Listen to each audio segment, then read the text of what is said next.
oasis was illuminated only by the light of the full moon.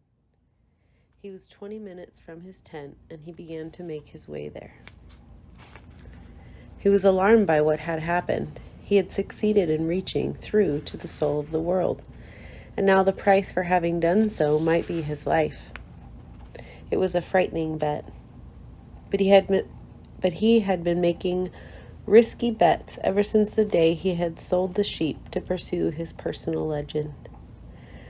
And as the camel driver had said, to die tomorrow was no worse than dying on any other day.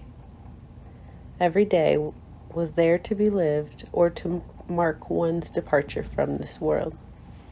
Everything depended on one word, maktub. Walking along in silence, he had no regrets. If he died tomorrow, it would be because God was not willing to change the future.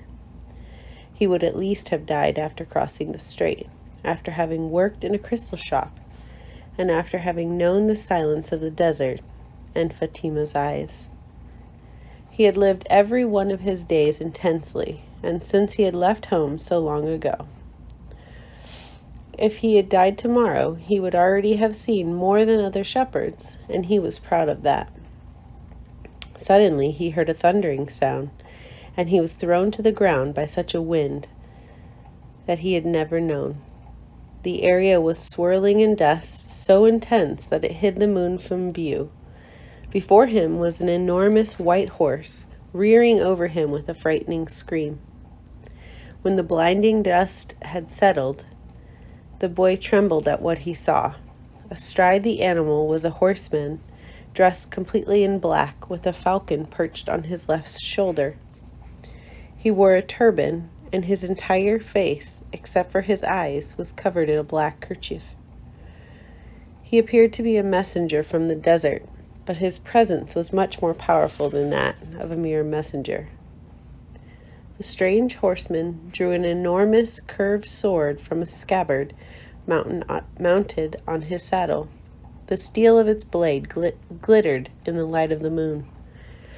"Who dares to read the meaning of the flight of the hawks?" he demanded, so loudly that his words seemed to echo through the 50,000 palms of Al-Foyam. "It is I who dare to do so," said the boy.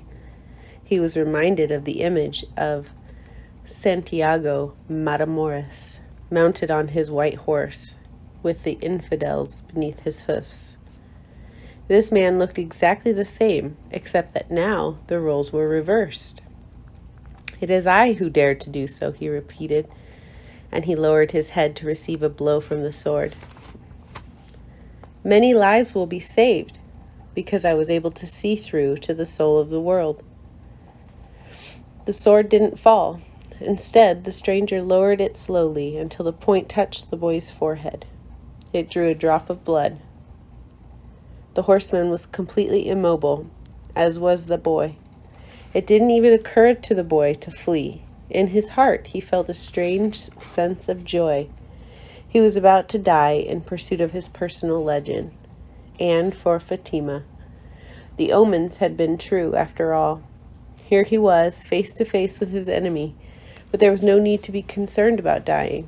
The soul of the world awaited him, and he would soon be a part of it. And tomorrow, his enemy would also be a part of that soul. The stranger continued to hold the sword at the boy's forehead. "Why did you read the flight of the birds?" "I read only what the birds wanted to tell me. They wanted to save the oasis. Tomorrow, all of you will die, because there are more men at the oasis than you have." The sword remained where it was.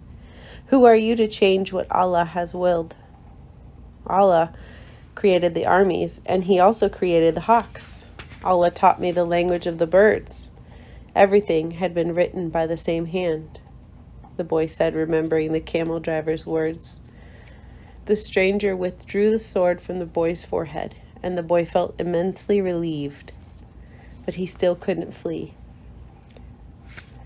"Be careful with your prognostication," said the stranger. "When something is written, there is no way to change it." "All I saw was an army," said the boy. "I didn't see the outcome of the battle." The stranger seemed satisfied with the answer, but he kept the sword in his hand. What is a stranger doing in a strange land? I am following my personal legend. It is not something you would understand. The stranger placed his sword back into its scabbard, and the boy relaxed. I had to test your courage, the stranger said. Courage.